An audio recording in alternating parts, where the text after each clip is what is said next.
তো নারদ মুনি বালক ধ্রুবকে উপদেশ দিচ্ছিলেন। প্রথমে তিনি তাকে পরীক্ষা করছিলেন যে এই বয়সে যে ভগবত ভজন সাধন হয় না, কারণ চতুরাশ্রমের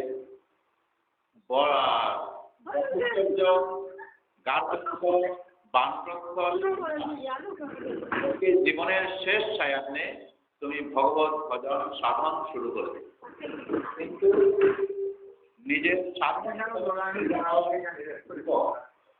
তিনি আর মোটেই চাইলেন না।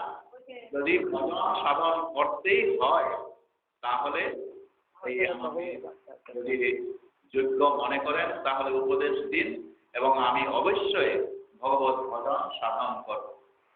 তো প্রথমে স্বাভাবিকই গুরুদেব এইরকম করে পরীক্ষা করে থাকেন, আর সেই পরীক্ষায় ধ্রুব উত্তীর্ণ হয়ে গেলেন। আর তাতে এখন ধ্রুবকে নারদ মুনি উপদেশ দিচ্ছিলেন যে হে বৎস, কালিন্দী বা যমুনার জলে প্রতিদিন 3 বার অন্তত পক্ষে স্নান করবে। আর সেই জল যেহেতু অত্যন্ত পবিত্র, বিশেষ করে গঙ্গা এবং যমুনা। যমুনা হচ্ছে নিত্য গোলকধামের বিরজার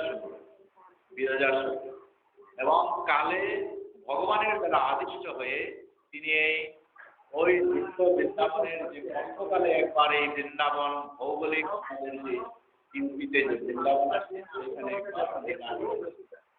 তো সেইখানে এসে সেই বিরজা সখী যমুনা নদী হিসেবে এই বৃন্দাবনকে বেঁধে দিয়ে আসছেন।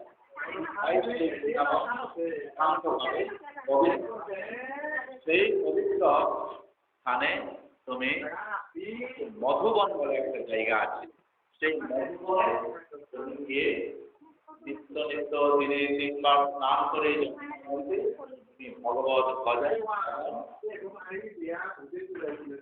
এরপরে নারদ মুনি যে প্রাণায়াম আর এই প্রাণবায়ু মন এবং ইন্দ্রিয় এইভাবে সংযত করার মাধ্যমে কলস থেকে সম্পূর্ণরূপে তুমি মুক্ত হয়ে পড়বে এবং ধীরে ধীরে ধৈর্য সহকারে পরমেশ্বর ভগবানের ধ্যান তখন শুরু করবে। এরপর ভগবান ভজন সাধনে ভক্তকে কৃপা করে নিশ্চয়ই দেখা দেবেন।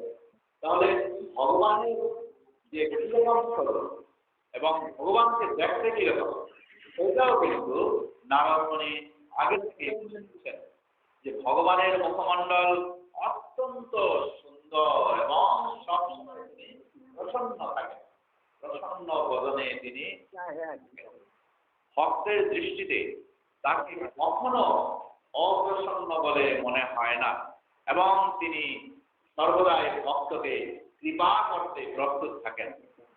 ভগবানের নয়ন, ভগবানের সুন্দর ভ্রুযুগল, তার উন্নত নাসিকা, তার গণ্ডদেশ অত্যন্ত সুন্দর। তিনি সমস্ত দেবতাদের থেকেও অধিক অধিক সুন্দর। দেবতারা সুন্দর থাকে, কিন্তু তার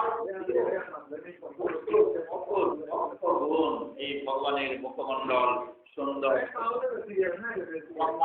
বলছেন ধ্রুবকে দেখো, এই জগতের যত সব জীব বার্ধক্যে উপনীত হয়ে থাকে, কিন্তু ভগবান সব সময় তরুণ অবস্থায় থাকে। আমরা এত অবধি ভগবানের যে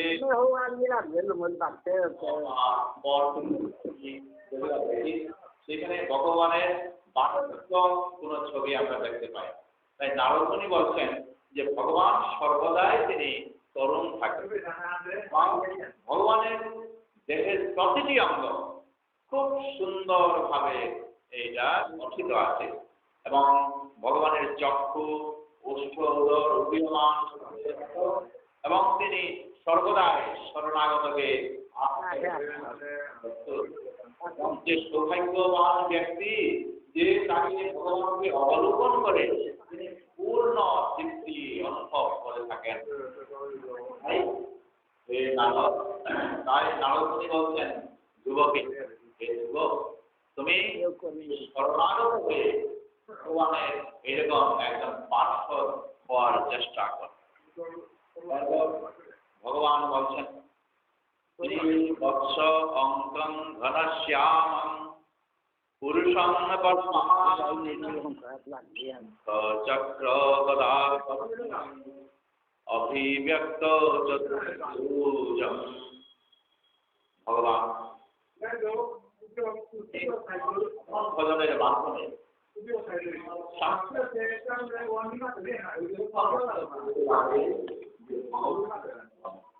ভগবানের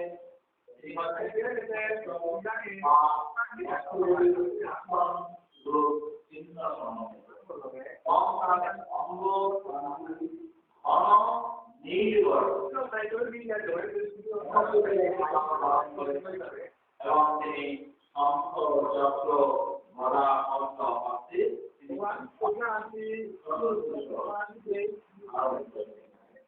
নিত্য তিনি প্রকটিত হয়ে থাকেন।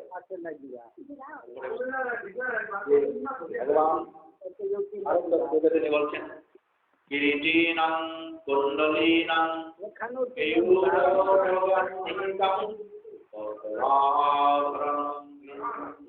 পীত কৌশিক বাসসং।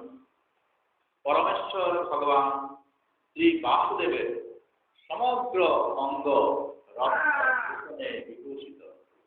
তার মাথায় রত্ন খচিত মুকুট, গলায় কণ্ঠহার, হাতে বলয়, তার কণ্ঠে মণি সব সময় শোভা পায়। পীত পট্টবস্ত্র থাকে। ভগবানের কিরকম অবস্থা হবে? এবং নারদ মুনি হচ্ছেন এই যুগের প্রথম গুরু হয়ে গেলেন। গুরুর উদ্দেশ্য হচ্ছে ভগবানকে ধরিয়ে দেওয়া এবং কিভাবে এই ভগবানকে প্রাপ্ত করতে হয় সেটাই তিনি এই ধ্রুবকে বোঝাচ্ছেন। জপ সাধন ভজন শুরু করবে, তার আগে ভগবানের রূপ অঙ্গ কান্তি এইগুলা তিনি এই ধ্রুবকে এরপরে আসবে কিরকম সাধন আদি করবে সেইগুলা উল্লেখ। ভগবানের মুখমণ্ডল আগে তিনি উল্লেখ করলেন সব সময় মধুর হাসি এবং ভক্তের কর্তব্য ভগবানের সেই ভক্তবৎসল রূপ নিজের এই নয়ন দিয়ে পূর্ণরূপে ধ্যানকারী অর্থাৎ ধ্যানস্থ হয়ে কর্তব্য মনে করে ভগবানের সেই দর্শন করা, যে ভগবান বর প্রদানকারী, বর দেওয়ার জন্য তিনি সব সময় প্রস্তুত হয়ে আছেন। এইভাবে ভগবানকে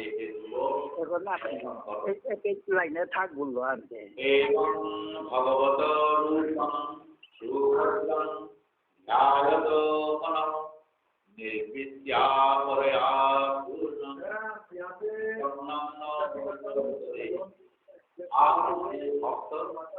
এইভাবে সর্বদা ভগবানের মঙ্গলময় রূপের ধ্যান করতে করতে মনকে একাগ্রীভূত করেন। এই সমস্ত জড় কলস থেকে মুক্ত হয়ে তখন ভগবানের ধ্যান থেকে আর বিচ্যুত হয় না। অর্থাৎ এমন ভাবে সেই ভগবানের রূপকে দর্শন করতে হবে যে সেই ভগবানের রূপ ভগবানের পার্শ্বদ সে হয়ে যাবে।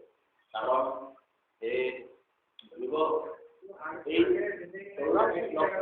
মধ্যে শ্রেষ্ঠ জীব হচ্ছে এই মানুষ। মানুষের যে সমস্ত অঙ্গ প্রত্যঙ্গ ইন্দ্রিয় এইগুলো পেয়েছি সেগুলো কাজে লাগাতে হবে। কোন কাজে? ভগবত ভজন ভগবত সাধনে লাগাতে হবে। যদি আমাদের এই পা দুখানি পেয়ে যেখানে ভাগবত কথা হচ্ছে, আর যদি আমরা মন্দির অথবা তীর্থ দর্শনে যদি না যাই, তাহলে আমাদের এই পা পেয়েও আমাদের সাধুকে ভাগবত স্মরণ করিয়ে দিচ্ছেন যে বৃক্ষ যেরকম করে যে জায়গায় জন্ম হয় সেই জায়গায় থাকে আর তার অন্যত্র হাত দুটি পেয়ে যদি মন্দির মার্জন যদি করতে না পারে, সব চরম যদি কপালে ঠেকাতে না পারে, তাহলে এই হাত দুটা ব্যর্থ হয়ে গেল। মুখ জিহ্বা করতে, একটা হচ্ছে আর একটা হচ্ছে মুখ, অর্থাৎ খাদ্যদ্রব্য গ্রহণ করা।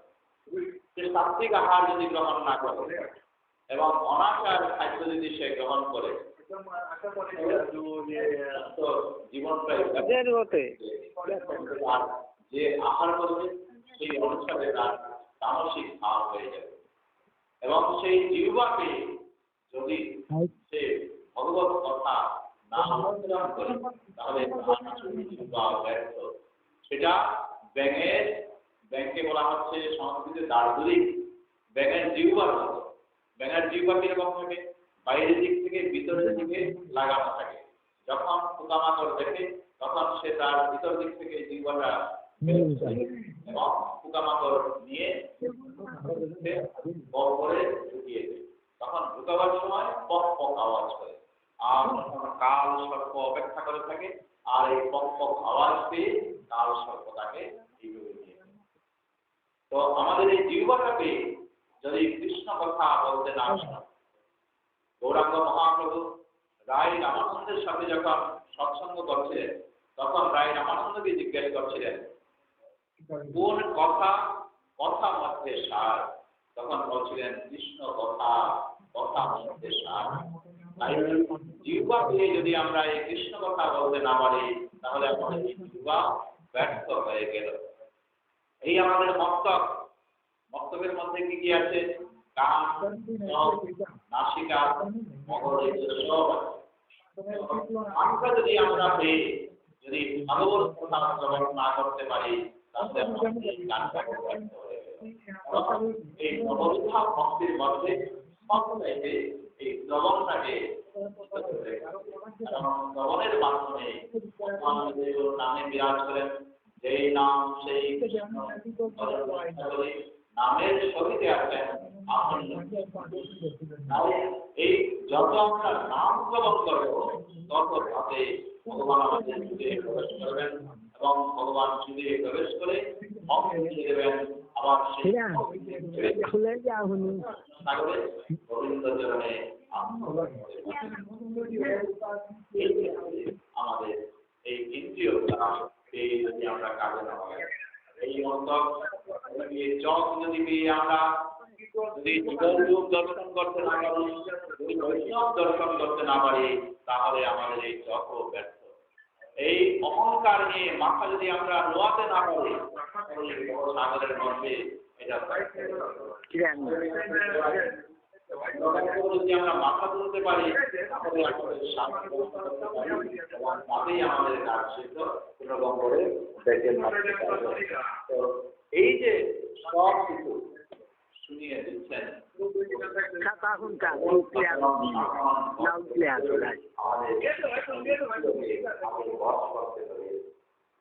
তাই এইবারে মন্ত্র শিখিয়ে দিচ্ছেন দ্বাদশ অক্ষর, যে মন্ত্র আমি এখন তোমাকে শিখাচ্ছি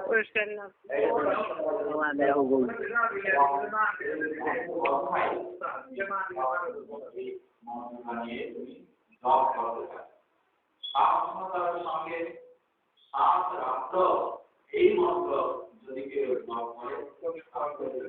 করে, বিচরণকারী সিদ্ধ পুরুষের দর্শন করে। আকাশে যেমন নারদমণি তিনি যখন আকাশে ভ্রমণ করতে সিদ্ধ পুরুষগণ তখন আকাশে ভ্রমণ করে। 7 দিন অনায়াসে যদি এই যে মন্ত্র আমি তোমাকে শেখাবো, যদি তুমি উচ্চারণ করতে পারো,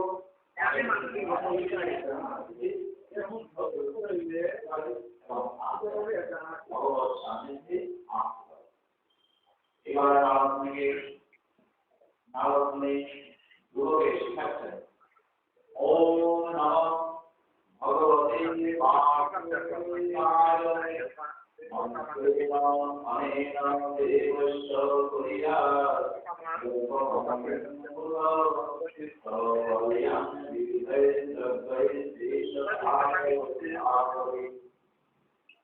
নারদমুনি বলছেন ধ্রুবকে, দেখো মাকে বলতে যাবে